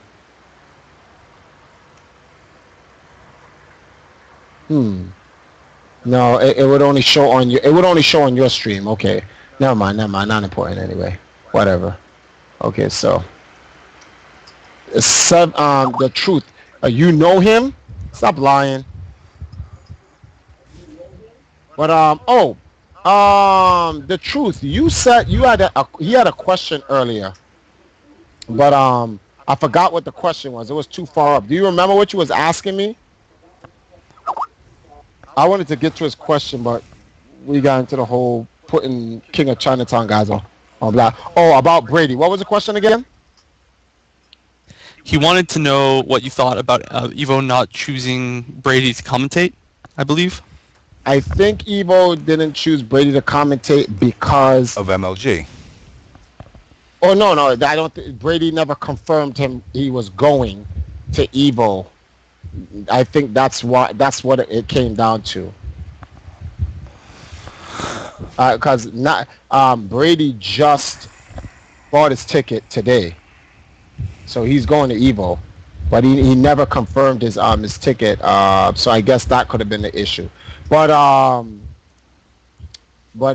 since he's going now, it's only Tuesday. Evo starts Friday. They can just now say, okay, we want Brady to commentate, or did they already select someone, and that was it? They already selected 3 people. It's Medina, Delrach, I fuck up his name all the time, and Pig of the Hut. Well, 2 Chicago guys. I guess they can have Brady step in as a special guest. I don't think that would be a bad thing. Cause wait, first of all, did they recommend Brady at all, or they just didn't pick him? Well, the community recommended him, but nobody really knows the selection process that they used to decide who was going to be commentating. Just all we know is that Medina came out and he was like, "Hey guys, we're commentating." But I mean, he's not lying because he's a trustworthy person, as far as we know. Oh. Well, if the community voted for him and the votes are overwhelming, then and he bought his ticket today, I don't see why they can't, make a special guest. They can't make a special arrangement for him. Obviously, you don't want to kick the 3 guys off that or any of the people that was already selected because they were already selected. But I'm sure they can make something for him. So if he doesn't commentate, to be honest with you, it's not the end of the world. All right, guys. I'm gonna say this. It's 3 o'clock. I am going to bring in, being that I'm probably the only person out there that will ever do this again, I am going to bring in the MK community's most hated one more time for them to get their final say in, and then we're gonna wrap the show up with these guys. Okay. So let me add these guys in right now. The most hated. The most hated. They might be the most hated, but I'm still the most banned. I want to clear that up. What's cracking, my man? You're back on. You're live here, Mr. Bass. My man. Here. Let me mute this stream here. What's up, guys? Hey, what's going on? What's up, Sans? Hello, can you hear me? Are these guys the exiles? These are the exiles. Oh, okay. Oh, what's up, Empire Arcadia? I'm a big fan, dog. Oh, okay. Okay. No, So, I'm serious, dude. no, I believe you. I'm laughing at because someone put "What's Crack-a-lackin" in the stream. Here, I just had it like I feel that like you're being very fair to get like everybody on or whatever. I just got a couple of questions. Like, can I just get like a minute of questions real quick? Go ahead, man. Sure. I appreciate that shit, dog. Here, hold on one sec. Sam. What up? What's up? Okay, you guys got some questions you want to ask? Bass. Bass. Did we lose him? No, he's still here. He muted himself out, I think. My fault, dude. I'm not good with working these headphones. My bad. Hey, can I ask a question of the member of the viewers list? Go ahead, man. You can ask a question to anybody you want, except God, because he ain't gonna answer you. Because you're banned. You're banned from heaven, man. Hey, Juggernaut. I got a question for you, dude. This is an honest question, since this is an on blast show. and I wanted to ask this earlier, but I was being fair and letting everybody get their fucking fair shake. Dude, why do you be putting in all your fucking shits about making and excuses and shit? And dude, like, you be getting blown up really bad by like a certain individual from out the East Coast. Hey. And like, you be like sending this poor, I'm not gonna blow the kid up, but you be sending the dude messages and shit, dude, like complaining about like lag and shit, and like, if you lose, dude, you're just like, dude, it's bad. It's like when Juggernaut beats on people, it's like, oh, you gotta lose without excuses. But if Juggernaut gets destroyed, it's like, oh, how come you're lagging like Sans? You know, why? The only videos there are of Jug